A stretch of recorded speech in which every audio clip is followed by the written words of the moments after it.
Hi, I'm Terry Brown. I'm a member of the St. George's on the Hill congregation and a member of the Archive Committee. The cemetery at St. George's on the Hill has been a vital part of the church community since the 1840s. There are over 3,100 people buried in the 2.9 acres located just outside the front doors of the church. The vast majority of these individuals were part of the local parish, and most of them contributed their time, talents, and money as active members of the church. The first recorded burial is of a young girl named Hannah Trist. She was buried in August 1847. The exact location was unrecorded, but there are notes that she lies in St. Mary's Place, directly across from the church front doors. Interestingly, there are no other Trist family members buried here. This leads to thoughts on who she was, why was she buried here, and did her family leave the area? Since the year 2000, a number of activities have been performed to bring the cemetery into the digital age. All of the original hand-drawn maps have been digitized. Software was purchased that records all burials and ownerships. We are now able to quickly and easily respond to inquiries. Subsequent surveys have identified exact headstones and grave locations. The cemetery averages about 25 burials a year. This is pretty consistent. 75% of the burials over the last 5 years have been cremation burials. This is trending upwards every year.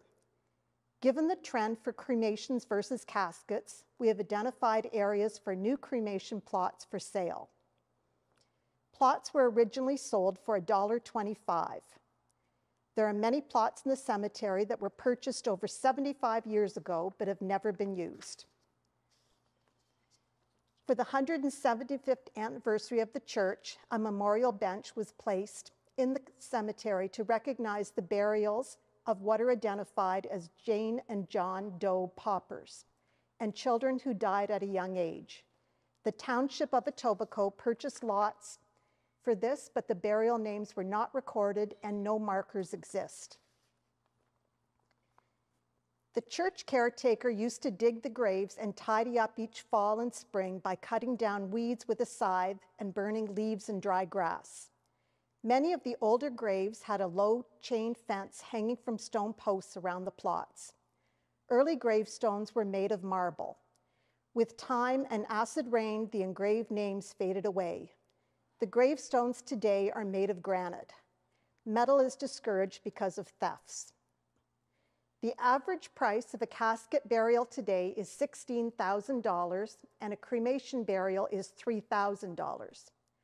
40% is set aside for a perpetuity fund to care for the cemetery. There were several other cemeteries in the area as old as ours. Christ Church, Mimico, St. Philip's, and the one on Dundas Street just west of Burnhamthorpe Road. The Islington burial ground had been used as a cemetery for many years, but the land was not formally donated to the community until 1862 by Amasa Wilcox. This land had to be used for that purpose only. Thomas Montgomery, who owned Montgomery's Inn, and his family are buried there, though his funeral was held here at our church. Cemeteries in large cities were often the only green space. They were attractive places to walk in and have picnics. In 1861, Albert, the husband of Queen Victoria, died suddenly of typhoid fever. He was only 42. Victoria went into deep mourning and wore black clothing for the remaining 40 years of her life. A cult of mourning developed during this time. Brooches would be made of the deceased person's hair.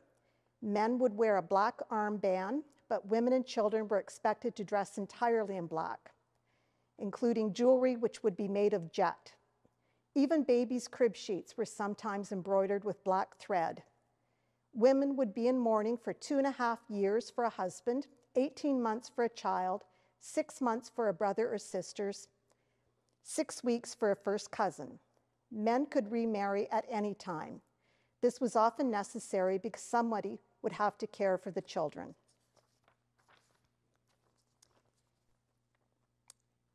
Interesting things to note in cemeteries. Sometimes you'll see small pebbles that have been left on top of gravestones as a sign of remembrance. This custom would come from a time when graves would have mounds of stones over them to prevent animals from scavenging. Old gravestones often have interesting symbols etched into the headstones. A weeping willow tree is a sign of mourning. A lamb is innocence or the death of a child. A pillow or a bed would mean eternal rest. A Celtic cross, eternal life. An angel or a cherub is a guide to heaven. A butterfly, short life. Thistle, Scotland. The Tudor rose, England. A column would be a noble life. A broken column would be a life cut short. Two hands joined together would denote partners in life to be reunited after death. A hand with an index finger pointing up would be pointing towards heaven and an afterlife. A hand coming out of a cloud with a finger pointing down would be God's hand reaching down to take the person, usually for a person who had died young. There are many people of note buried in our cemetery. John Schofield Guest, born 1906, died at age 66, was a silver medalist in the 1928 Olympics in double sculls rowing. Reg Hamilton, 1914 to 1991, hockey player. He won the Stanley Cup 2 times while playing with the Maple Leafs in 1942 and 1945. In January 2019, the second oldest person in Canada was buried at St. George's. Henrietta Irwin died at the age of 112. There are several interesting people buried in the cemetery who don't have markers. Anne Glover, wife of Joshua Glover. Joshua was a slave in St. Louis, Missouri. He escaped in the spring of 1852. By summer, he had traveled 400 miles by night to Racine, Wisconsin, an anti-slave town. He was able to get work at a sawmill. 2 years later, his owner tracked him down and dragged him to jail in Milwaukee. Sympathetic citizens broke down the jail door one night and freed him.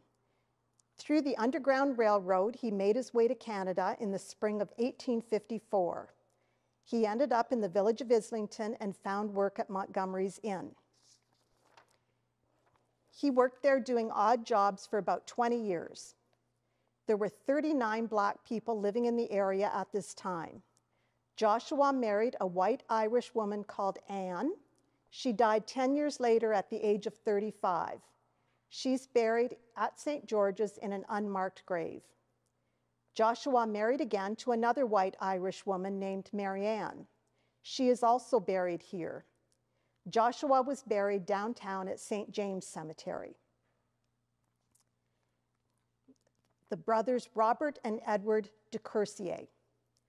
On September 8, 1879, Robert left his home at the southwest corner of Dundas and Prince Edward carrying a double-barreled gun.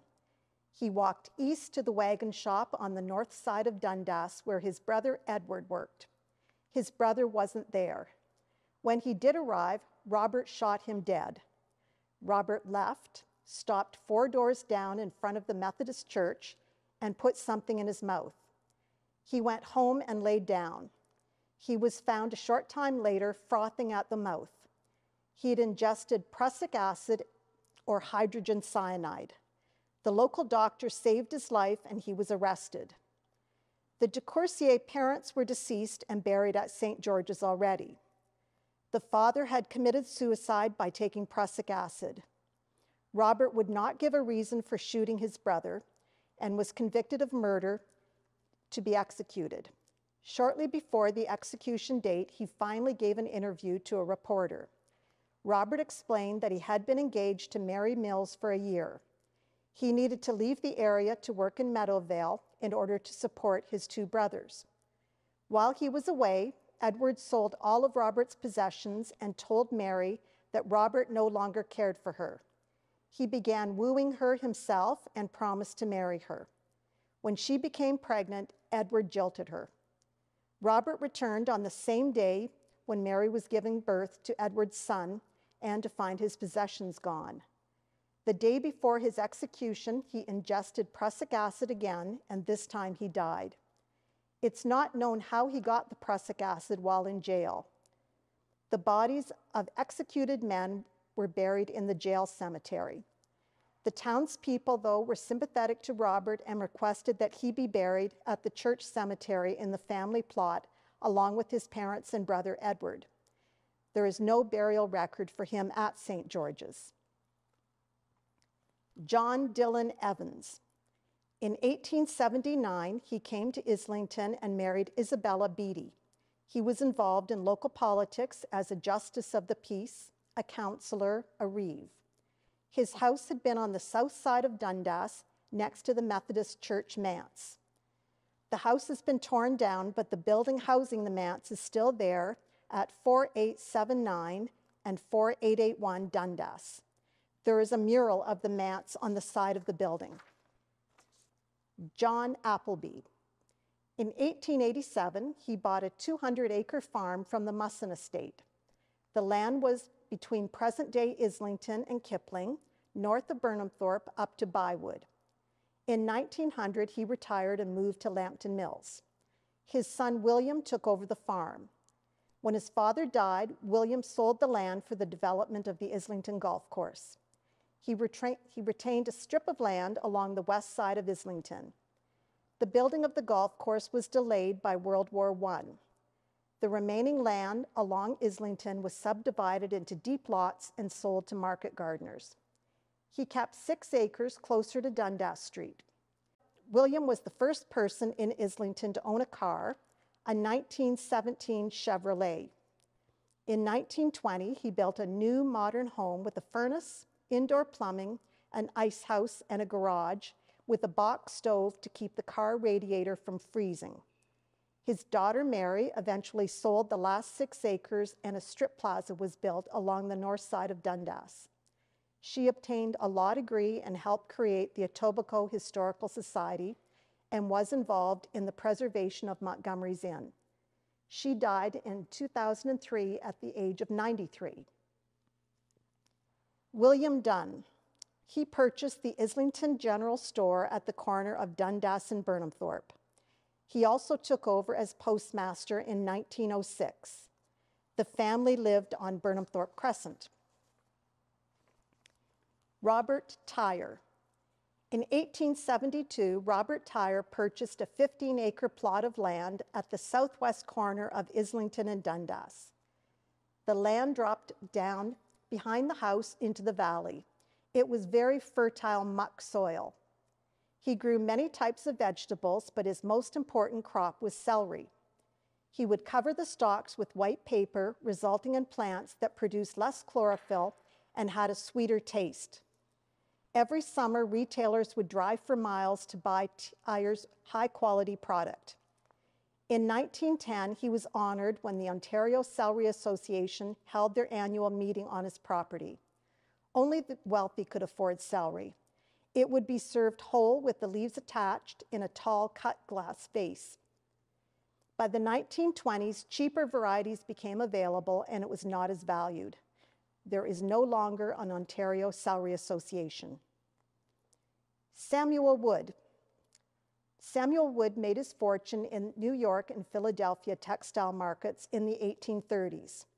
Silk fabric was often damaged by salt stains when transported by sailing ships. He developed a steam process to restore the damaged silk. It's unknown why he and his wife left the textile business to move to rural Islington in the 1840s. They lived in a log cabin while their large home was being built on the northwest corner of Kipling and Bloor. He had 50 acres of land. This land became known as Wood's Corners. Samuel built a 3-story brick home with 9 fireplaces, a ballroom, an indoor bathroom, a wine cellar in the middle of the basement to keep the wine at a constant temperature. There was a belfry on a wooden tower to summon the hired farm helpers to meals. Samuel bought another 30 acres in the triangle between Bloor and Dundas. He helped with the building of St. George's Church in 1844 and helped secure the first rector. Samuel died in 1881. Members of the family eventually owned 5 of the 6 points of the crossroads of Bloor, Dundas, and Kipling. The land was sold to developers in the 1940s.